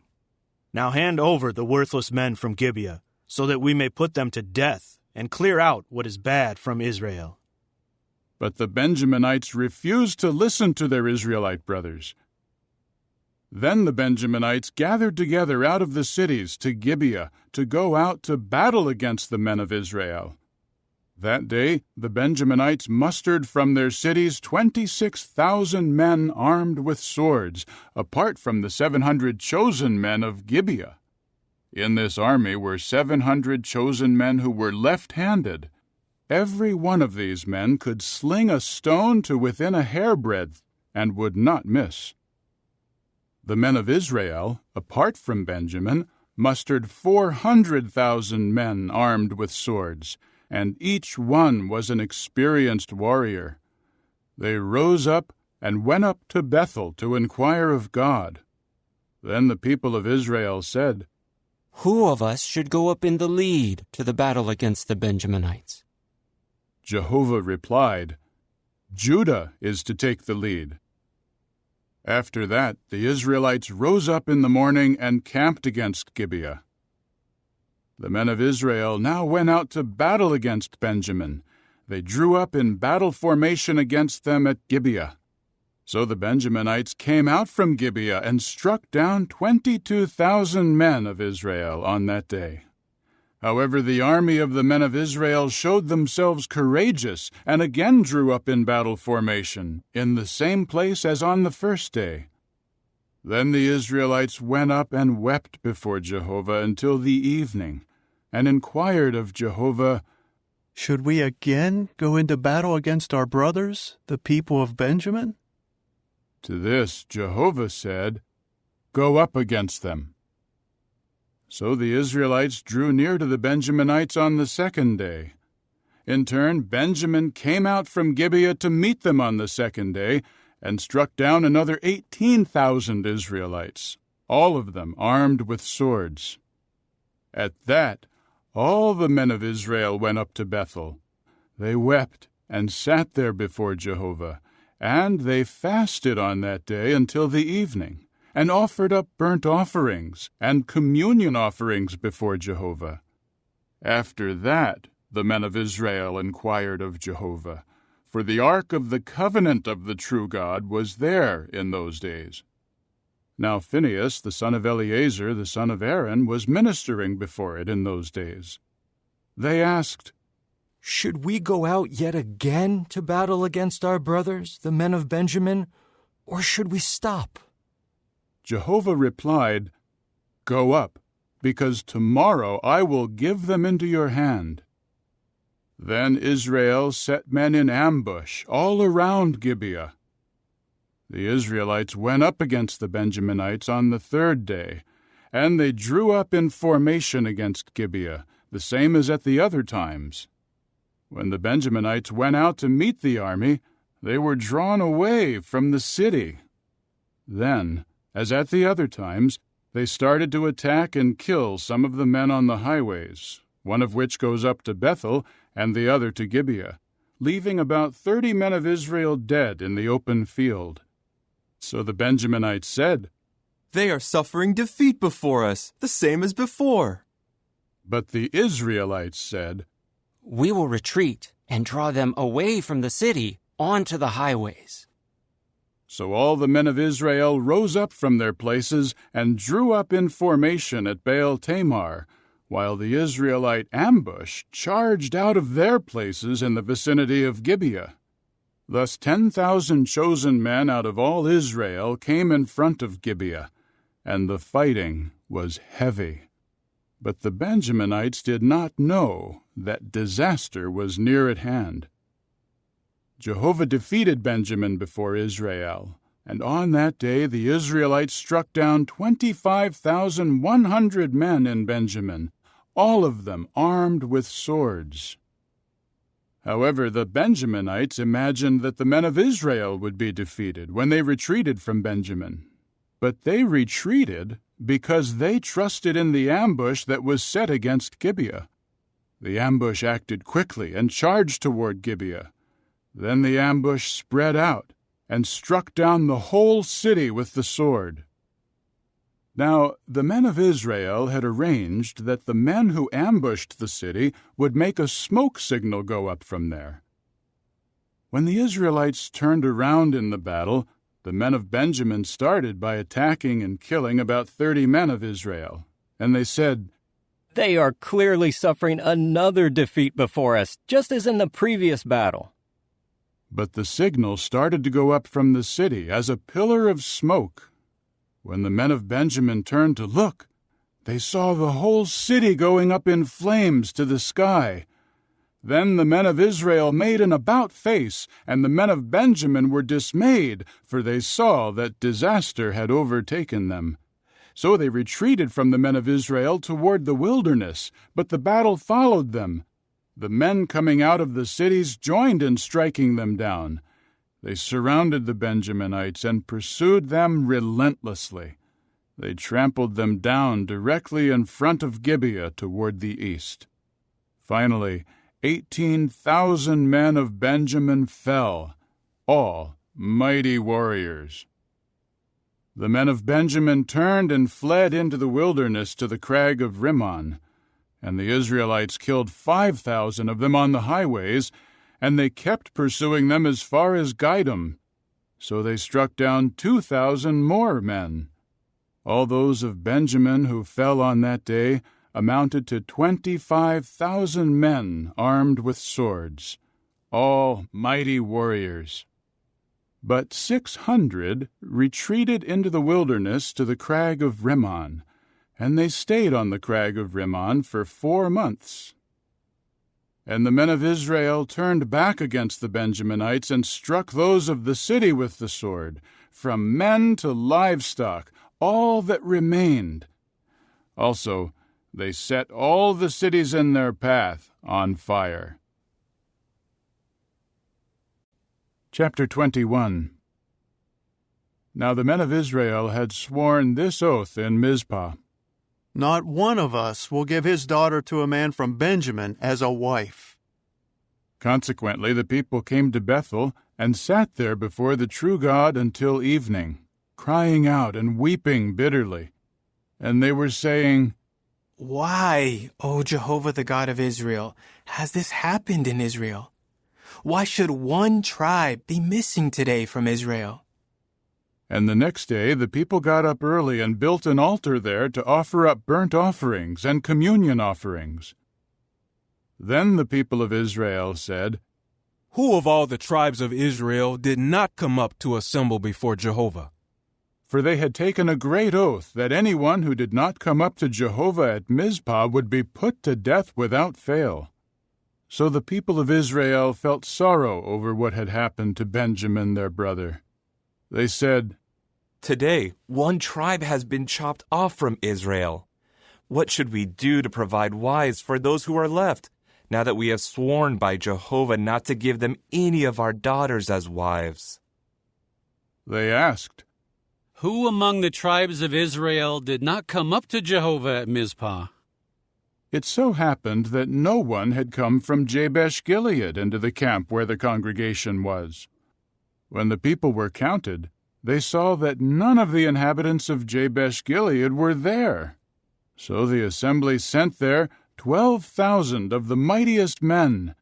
They commanded them, "Go and strike down the inhabitants of Jabesh-Gilead with the sword, even the women and the children. This is what you should do. Every male, as well as every woman who has had sexual relations with a male, you should devote to destruction." Among the inhabitants of Jabesh-Gilead, they found 400 girls who were virgins, who had never had sexual relations with a man. So they brought them to the camp at Shiloh, which is in the land of Canaan. Then all the assembly sent a message to the Benjaminites on the crag of Rimmon, and offered them peace. So Benjamin came back at that time. They gave them the women whom they had kept alive from the women of Jabesh-Gilead, but they did not find enough for them. And the people felt sorrow over what had happened to Benjamin, because Jehovah had made a division among the tribes of Israel. The elders of the assembly said, "What should we do to provide wives for the remaining men, since all the women were annihilated out of Benjamin?" They replied, "There should be an inheritance for the survivors of Benjamin, so that a tribe may not be wiped out of Israel. But we are not allowed to give them wives from our daughters, because the people of Israel have sworn, 'Cursed is the one who gives a wife to Benjamin.'" Then they said, "Look, there is a festival of Jehovah from year to year in Shiloh, which is north of Bethel and east of the highway that goes up from Bethel to Shechem and south of Lebonah." So they commanded the men of Benjamin, "Go and set an ambush in the vineyards. And when you see the young women of Shiloh come out to join in their circle dances, each of you should come out from the vineyards and seize a wife from the young women of Shiloh, and you should return to the land of Benjamin. And should their fathers or their brothers come to make a complaint against us, we will then tell them, 'Show us favor for their sakes, because we could not provide each one a wife by war, and you could not give a wife to them without becoming guilty.'" So the men of Benjamin did just that, and they each carried off a wife from the women who were dancing. After that they went back to their inheritance and rebuilt their cities and settled in them. And the Israelites dispersed from there at that time, each one to his tribe and his family, and they departed from there, each one to his inheritance. In those days there was no king in Israel. Each one was doing what was right in his own eyes.